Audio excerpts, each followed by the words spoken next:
Title suggestion: Why your biggest crisis is your only path to success, according to the I Ching. The most powerful military strategy in history says to never fight to win. Here is what it says instead. 3,000 years ago, a king sat in a damp, lightless dungeon, clutching a handful of dried yarrow stalks. His enemies expected him to break. They expected him to beg for his life or wither into the dust of history. Instead, King Wen of Zhou did something that would change the course of human decision-making forever.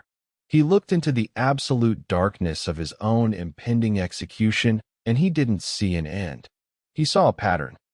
He realized that the moment of greatest danger, the abyss, is not a trap to be escaped, but a forge to be entered. He understood that if you try to leap over the pit, you will fall. If you try to fill the pit, you will exhaust yourself. But if you become like the water that flows into the pit, you become the very thing that eventually rises out of it.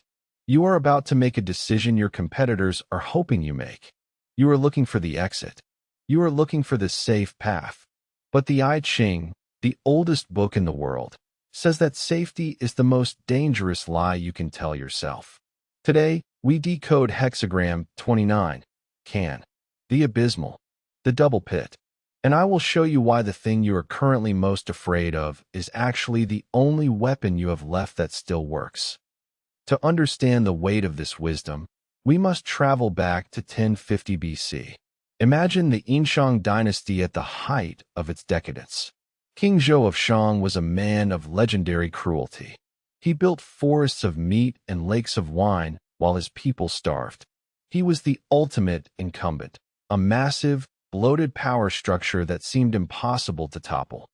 King Wen, the ruler of the smaller Zhou state, was a threat because of his virtue, not his army. So, King Zhou threw him into the dungeon of Yoli. 7 years of darkness. 7 years of silence. Most men would have spent those years plotting revenge or descending into madness. But King Wen spent them refining the Bagua, the 8 trigrams. He was performing the ultimate deep work. He was mapping the DNA of change itself. This wasn't just mysticism. This was high-level systems analysis. King Wen was observing how power flows, how empires rot, and how individuals navigate the abysmal moments of life. He named this specific state of being can. In the natural world, it represents water. In the human world, it represents the heart. In the strategic world, it represents the crisis. Think about the world today. We live in a permanent state of can. A CEO wakes up to find a generative AI has just invalidated their entire product roadmap. A freelancer loses their biggest client to a platform algorithm change. A leader realizes the culture of their company has turned toxic from the inside out. We are all King Wen in the dungeon, looking at the yarrow stalks, wondering if there is a way out. The bridge between 1000 BC and now is this. The laws of the abyss haven't changed. Only the scenery has. King Wen's struggle against the Shang wasn't just a historical war. It was the first recorded case of a disruptive startup taking on a legacy monopoly. And his secret weapon wasn't a better sword. It was a better understanding of the double pit. We begin with the core of the teaching. The I Ching defines Hexagram 29 with a chilling precision. It is called the abysmal, and it consists of the trigram, water doubled. Water above, water below. The text says, water flows on uninterrupted and reaches its goal. If you are sincere, you have success in your heart, and whatever you do succeeds. Read that again. Water flows on uninterrupted. In plain language, this means that in a crisis, the only way out is through. Most people, when they hit a pit in their life or business, do one of two things.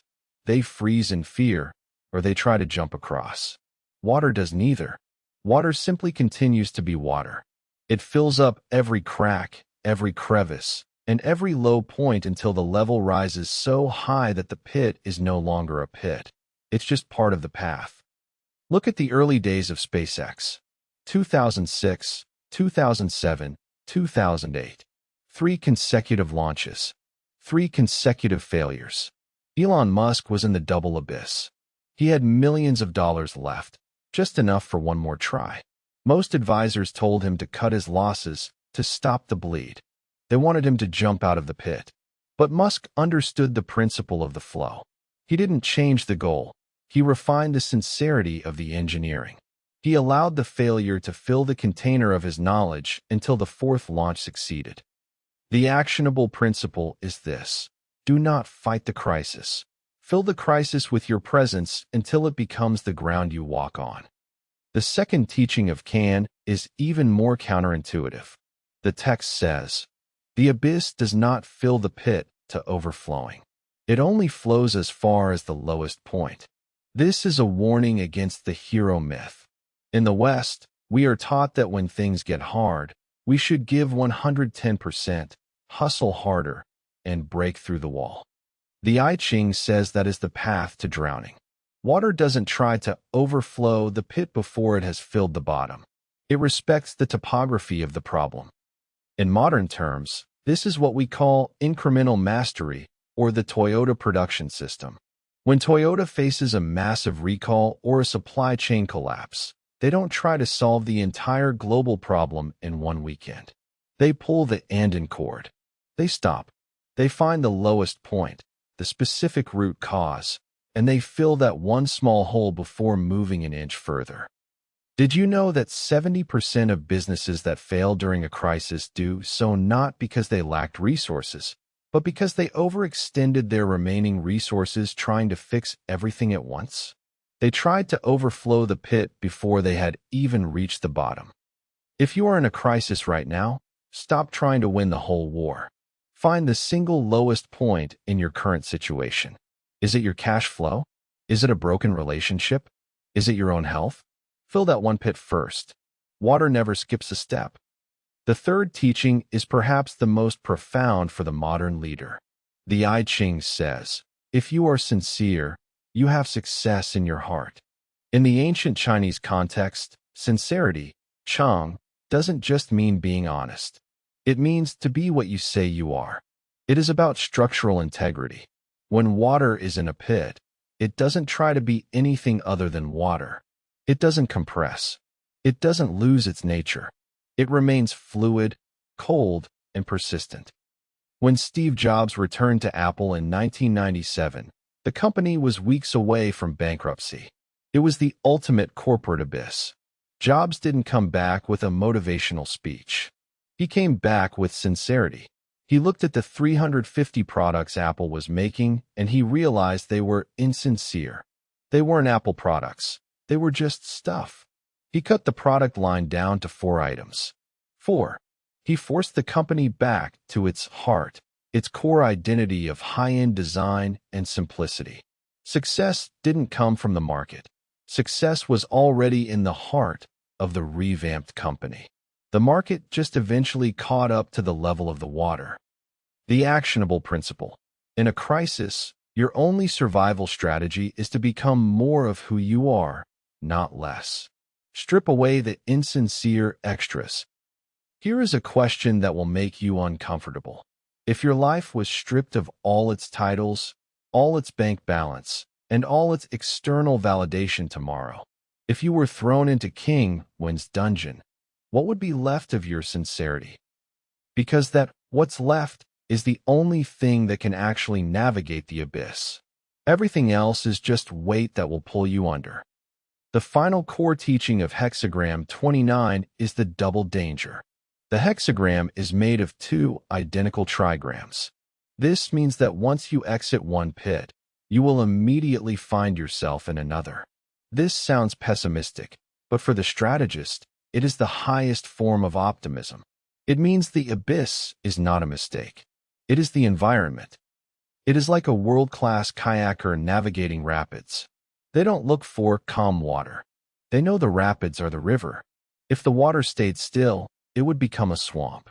It is only the danger of the drop that keeps the water moving, aerated, and alive. Now, we move from the temple to the street. You are listening to this because you are either in an abyss or you see one coming on the horizon. Here are exactly 3 things you must do this week to apply the wisdom of King Wen to your modern life. First, perform a sincerity audit. Look at your current project, your business, or your primary relationship. Ask yourself, how much of this is insincere filler? Are you running ads for a product you don't believe in? Are you staying in a job because of the prestige rather than the purpose? This week, find one thing you are doing just for show and stop doing it. Water doesn't have a show. It only has a flow.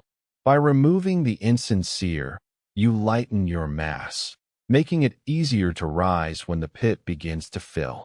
If you're a business owner, this might mean firing your most profitable but toxic client. If you're an individual, it might mean finally saying no to a social obligation that drains your soul. Second, map the lowest point. Stop looking at the exit of the canyon. Stop looking at the 5-year plan. If you are in crisis, the 5-year plan is a fantasy that causes paralysis. Instead, identify the absolute lowest point in your current situation. What is the 0 level? If you are in debt, the lowest point isn't being a millionaire. It's the interest rate on your highest interest card. If you are in a failing project, the lowest point is the one bug or one communication breakdown that started the slide. Spend this week filling only that lowest point. Don't worry about the next pit. Just fill this one until you reach a level of functional stability. Water doesn't try to flow uphill. It masters the bottom first. Third, practice anti-fragile flow. Nassim Taleb coined the term anti-fragile to describe things that get stronger from disorder. This is exactly what King Wen discovered in the dungeon. This week, when something goes wrong, a small mini-abyss, do not complain. Do not even tolerate it.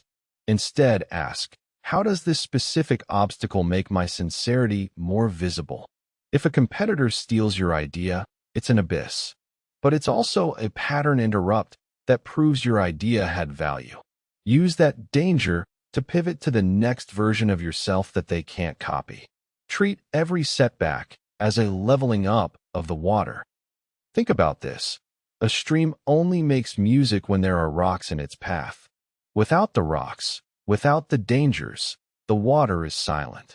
Your music, your unique value to the world, is created by how you flow over the specific rocks in your life. Stop wishing for a smooth path. A smooth path leads to a stagnant life. We return to the beginning. King Wen in the dungeon. 7 years of darkness. He could have died there, a footnote in the history of a cruel dynasty. But he didn't. He used the abyss to write the I Ching. When he finally emerged, he didn't just have a plan to defeat the Shang.